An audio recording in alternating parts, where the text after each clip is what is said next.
Assalamualaikum warahmatullahi wabarakatuh.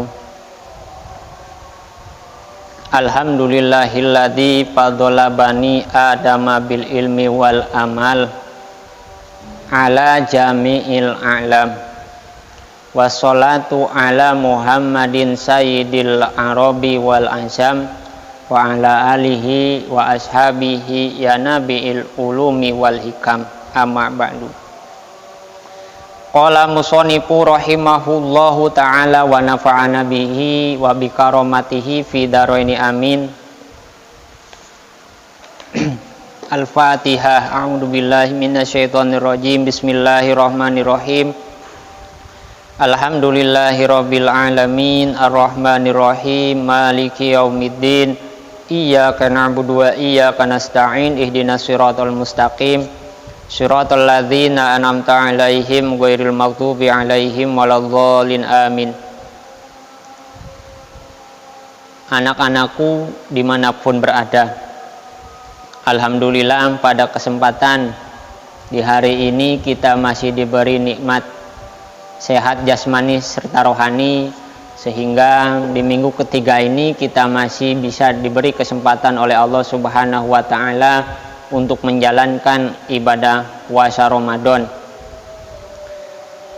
Pada kesempatan kali ini saya di sini akan menerangkan penjelasan di dalam kitab Talimul Mu'talim mengenai masalah bagaimana cara kita memilih teman.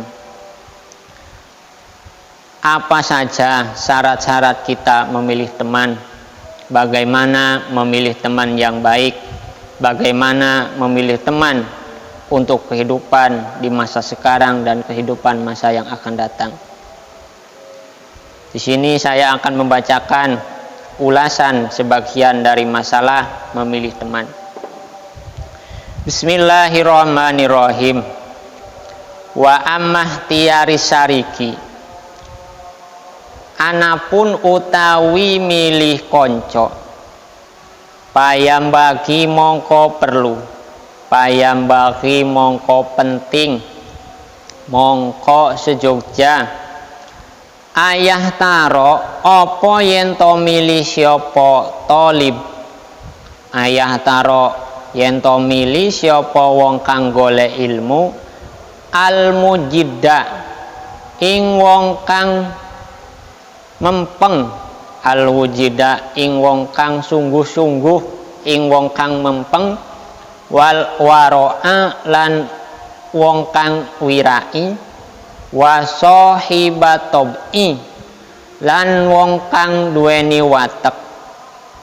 Wa sohibatob'i lan wong kang duweni watek. Al mustaqimi kang jejeg.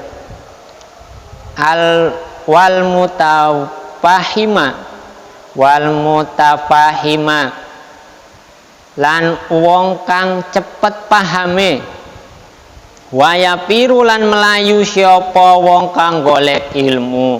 Wayapiru lan melayu siapa wong kang golek ilmu minal kaslani saking wong kang kusal-kusel, saking wong kang males. Wal mu'tili lan wong sing seneng nganggur. Wal mutili lan wong sing seneng nganggur. Wal miksari lan wong sing akeh omonge, lan wong sing akeh omonge. Wal mufsidi lan wong sing akeh ngerusake. Wal fitani lan wong sing akeh fitnahe. Anak-anakku yang saya banggakan, di dalam kita belajar atau di dalam kita melakukan kehidupan sehari-hari, penting bagi kita untuk memilih siapa yang akan menemani kita di dalam proses belajar, di dalam proses bergaul dalam kehidupan sehari-hari. Karena teman ini menentukan, banyak sekali menentukan ketentuan dalam hidup kita, bagaimana kita bertingkah, bagaimana kita bersifat, bagaimana cara kita bergaul dalam kehidupan sehari-hari, baik itu di sekolah, baik itu di lingkungan masyarakat, baik di lingkungan keluarga. Perlu kepada setiap orang yang mencari ilmu ayah taro al-mujidah. Orang yang mencari ilmu itu penting memilih teman yang istilahnya sungguh-sungguh, mujidah, orang yang mempeng, dimana ketika dia mencari ilmu itu sungguh-sungguh, mencari ilmu itu dengan serius, tidak hanya main-main saja. Insya Allah, jika kita berteman dengan orang yang seperti ini, maka dengan cepat kita akan mendapatkan ilmu yang sangat banyak.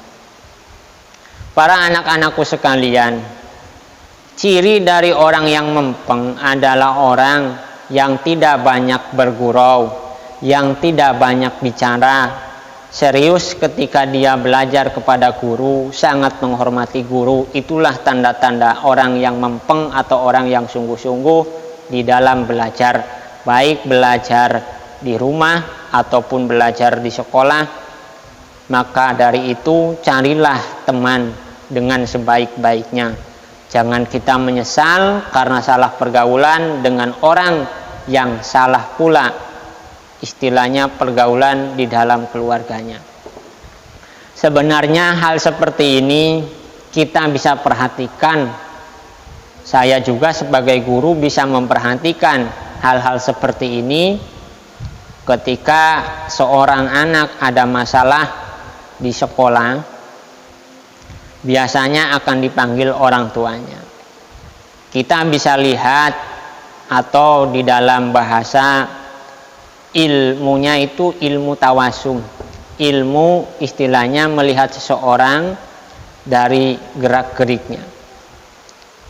Contoh seperti ini adalah ketika anak itu dipanggil orang tuanya, bagaimana kedatangan orang tua ke sekolah, bagaimana sopan santun orang tuanya ke sekolah, bagaimana cara bicara orang tuanya kepada guru. Bisa dikatakan, jika orang tua anak tersebut baik dalam tutur katanya, baik dalam peringainya kepada guru yang dihadapi ketika bicara, maka bisa dipastikan anak orang tersebut adalah yang salah di dalam pergaulan bersama teman-temannya, baik di lingkungan sekolah ataupun di lingkungan bermasyarakat. Karena apa? Karena kita bisa lihat bagaimana cara orang tuanya belajar atau bagaimana cara orang tuanya bersikap ketika di hadapan guru. Wal waroi, lan memilih orang yang wirai, teman kita yang sangat hati-hati terhadap barang yang haram. Seperti tadi dikatakan, ketika kita mau mencari ilmu atau mencari guru, carilah guru yang sangat berhati-hati terhadap barang yang haram. Karena bisa dikatakan, bisa jadi kalau kita berteman dengan orang yang kurang wirai atau kurang waro terhadap barang yang haram, nanti lama-kelamaan teman kita lah yang bisa mengambil barang-barang kita. Inilah yang sangat disayangkan ketika kita salah bergaul, dengan siapa kita bercampur, dengan siapa kita istilahnya berteman, maka itulah penentuan kita di masa yang akan datang. Wa sohibatobi al-mustaqimi, dan kita harus memiliki teman yang mempunyai pemikiran yang istiqomah. Jadi kalau menurut bahasa sekarang, teman kita itu tidak mencela-mencela dalam berkata, kadang jujur, kadang bohong, kadang bilang iya, kadang bilang tidak. Inilah yang menjadi masalah dalam kita mencari teman. Akan tetapi sangat sulit sekali kita mencari teman atau mencari orang yang mempunyai pemikiran yang istiqomah. Ada beberapa hal yang harus kita jauhi terhadap memilih teman. Bagaimana cara kita memilih teman yang baik, bagaimana cara kita memilih teman yang sangat menentukan terhadap masa depan kita, telah diatur dalam kitab talim ini. Satu, memilih teman yang bersungguh-sungguh, kedua milih teman yang sangat menjaga dirinya dari barang yang haram, ketiga memilih teman yang mempunyai pemikiran yang istiqomah, keempat memilih teman yang dapat dengan cepat menyerap pelajaran yang disampaikan oleh guru. Keempat kriteria ini sangat sulit ditemukan di masa-masa sekarang karena kebanyakan anak-anak itu kurang memperhatikan pelajaran yang disampaikan oleh guru sehingga anak tersebut tidak bisa menyerap pemahaman akan suatu ilmu yang disampaikan. Itulah ciri-ciri orang yang harus kita jadikan teman. Akan tetapi di sini musonib atau pengarang kitab tidak menuliskan masalah teman yang harus dipilih saja. Ada beberapa yang harus kita pilih dan ada beberapa kriteria yang harus kita jauhi.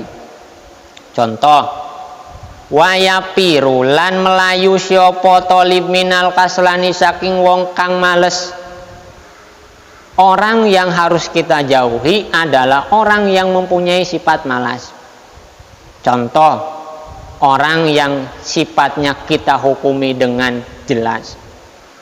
Menurut ilmu fikih adalah fahkum bimudawahir, hukumi perkara yang kelihatan.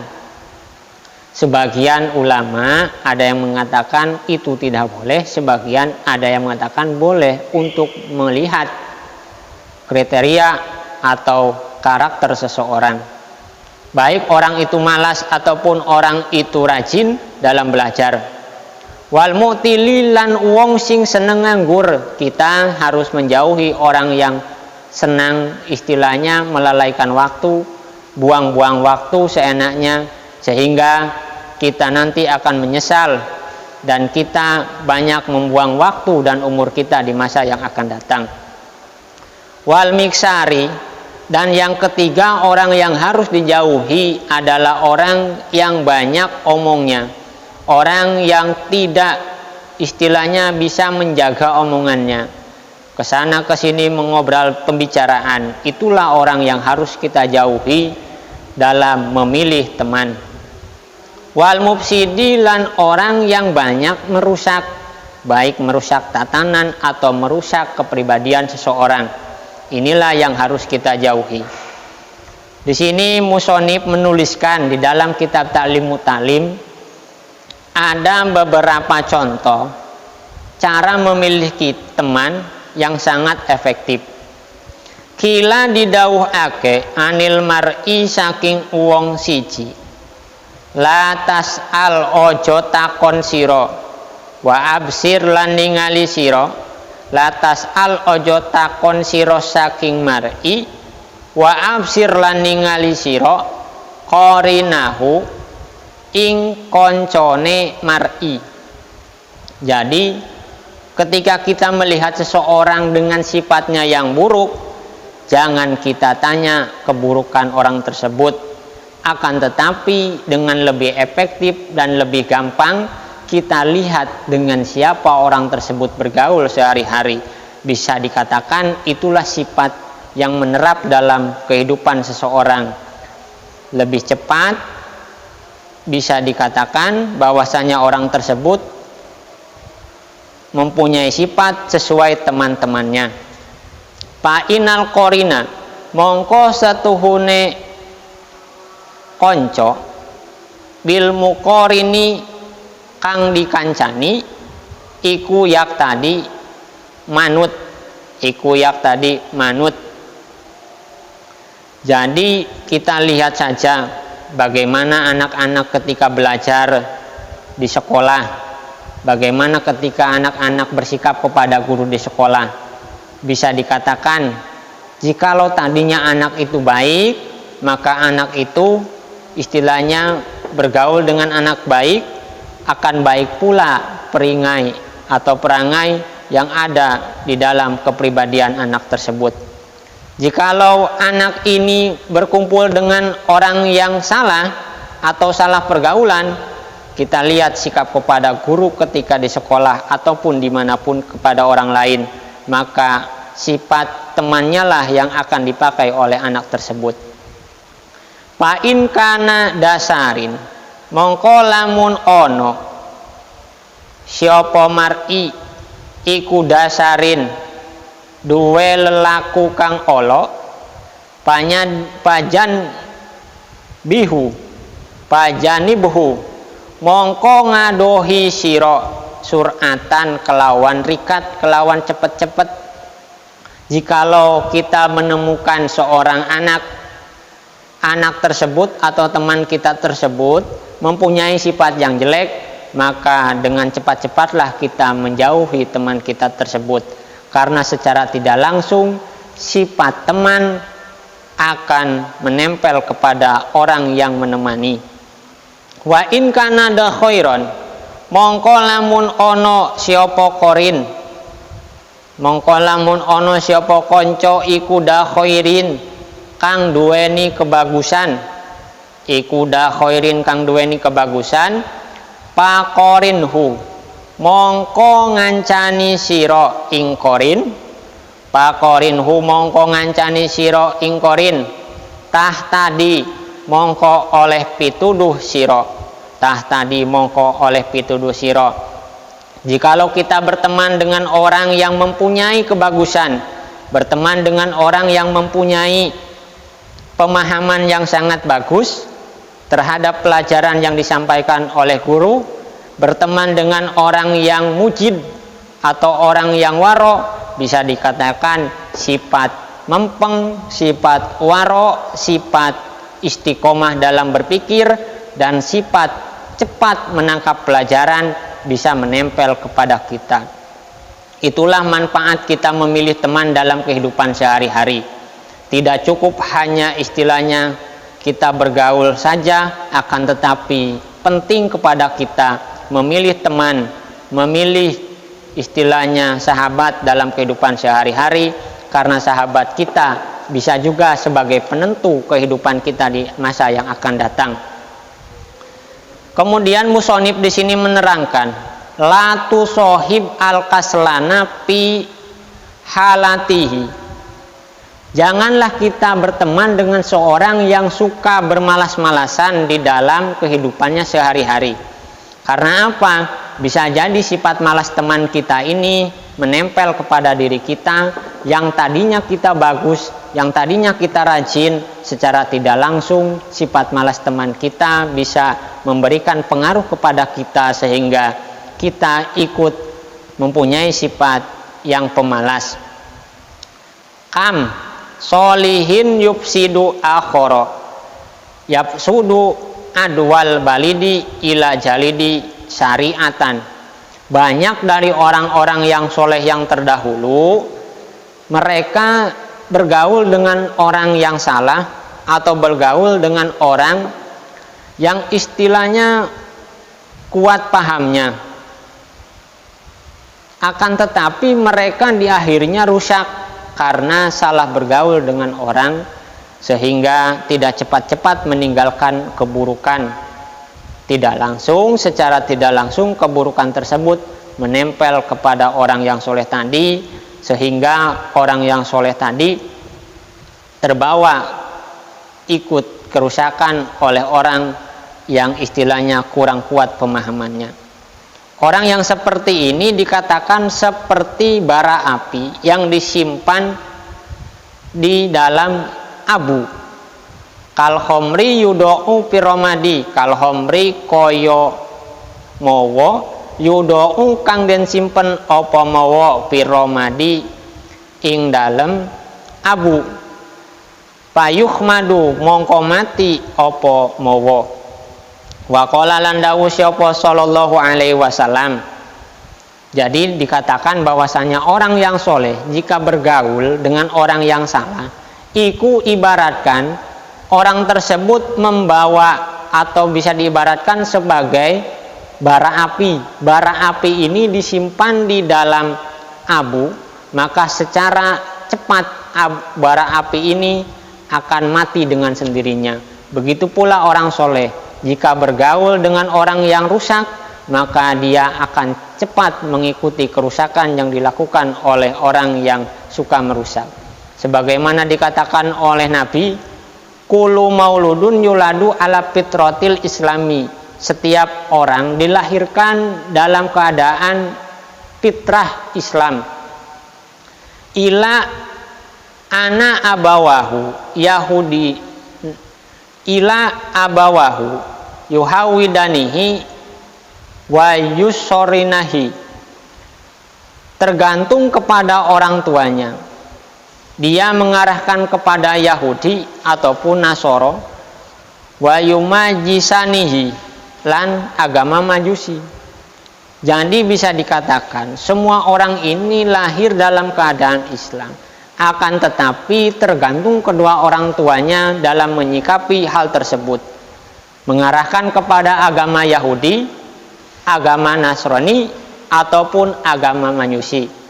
Al-Hadis dikatakan oleh musonib dalam kitab tadi bahwasanya sangat penting kita memilih ilmu, memilih guru, dan memilih teman, dan kita harus benar-benar menguasai apa yang telah dipelajari di sekolah ataupun di madrasah demi mencapai kehidupan yang layak di masa yang akan datang.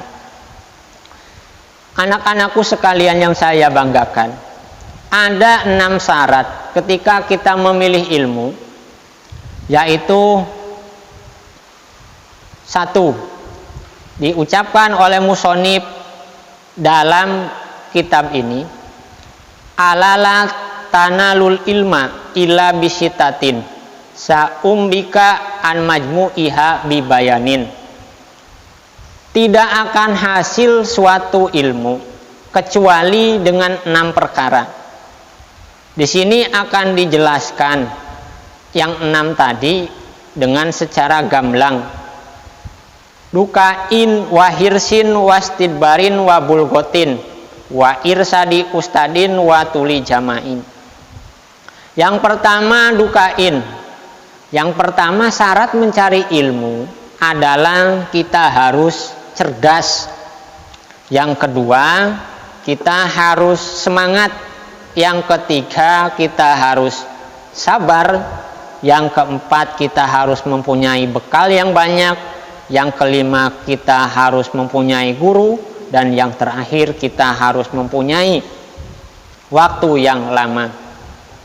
Dari mulai pelajaran yang pertama sampai yang akhir, di sini saya akan simpulkan tentang masalah dari pasal yang ketiga, yaitu tentang mencari ilmu, tentang cara memilih ilmu, guru, dan teman.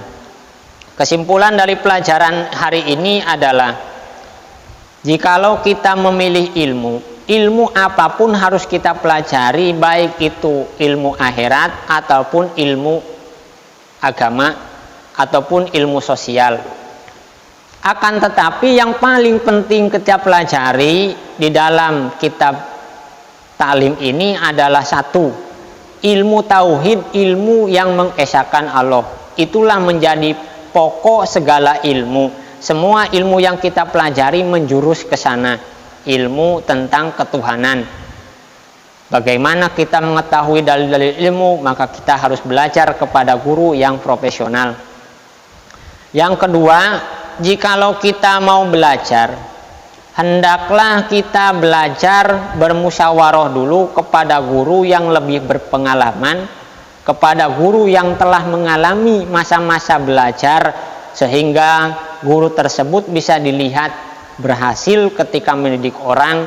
Dan itulah sebenar-benarnya guru yang harus kita ambil ilmunya, dan insya Allah akan bermanfaat bagi kita fi dini wa dunya wal akhirah.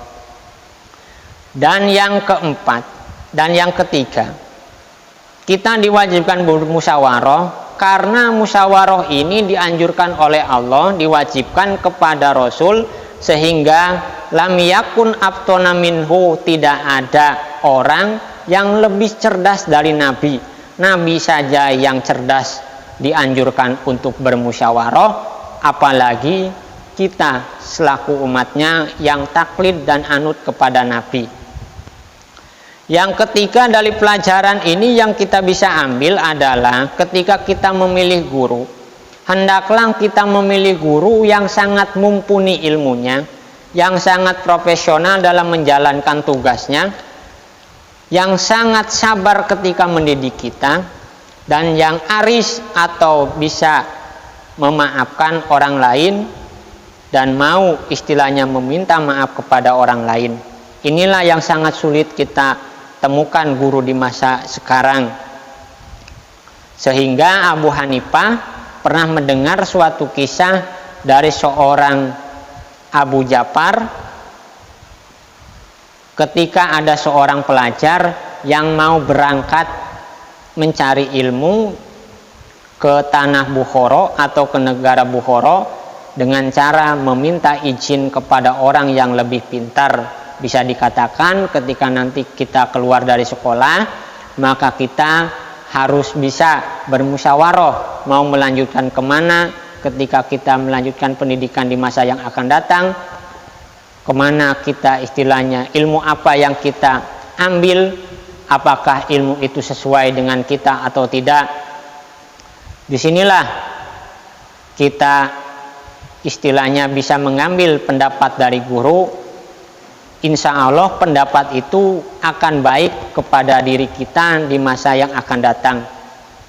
Maka dari itu hak-hak guru harus kita penuhi, dan guru juga harus memenuhi kewajiban kepada kita. Ada hak yang harus kita penuhi kepada guru, yaitu satu, kita harus istilahnya punya sopan santun kepada guru, sebagaimana telah diajarkan dalam kitab Ta'lim Muta'lim, bahwasanya kita harus menghargai guru, keluarga, dan ilmu. Tidak hanya kita belajar ilmu saja, akan tetapi kita pas belajar atau setelah belajar ilmu akhlak di dalam taklim, ilmu tersebut bisa diterapkan dalam kehidupan sehari-hari. Dan mudah-mudahan apa yang kita pelajari nanti bisa bermanfaat bagi anak cucu kita di masa yang akan datang. Akan tetapi kebanyakan orang-orang sekarang ketika belajar itu tidak mempunyai sifat sabar. Akhirnya sebelum menguasai suatu pelajaran, dia memilih untuk pindah dan memilih mengganti apa yang dia pelajari. Sehingga sebelum sempurna dia belajar kepada seorang guru, dia lebih dahulu meninggalkan pelajaran, dan seorang pelajar tidak akan mendapatkan keberkahan ilmu jikalau dia sering meninggalkan guru sebelum pelajaran yang disampaikan oleh guru tersebut disampaikan secara sempurna dan dikuasai oleh seorang pelajar dengan sempurna. Anak-anakku yang saya banggakan, alhamdulillah pembelajaran taklim dari mulai minggu ke-1, ke-2, dan ke-3 mudah-mudahan bisa diserap dengan baik, dan yang utama bisa diterapkan dalam kehidupan sehari-hari. Dari saya banyak sekali kekurangan, bisa jadi nanti istilahnya anak-anak bisa menelaah dengan baik dan benar. Jikalau ada kekeliruan dalam saya memberikan pengajaran, tolong disampaikan dengan cara musyawarah dan baik. Mudah-mudahan apa yang saya istilahnya sampaikan bisa berguna fi dini wa dunya wal akhirah. Dari saya akhirul kalam. Wassalamualaikum warahmatullahi wabarakatuh.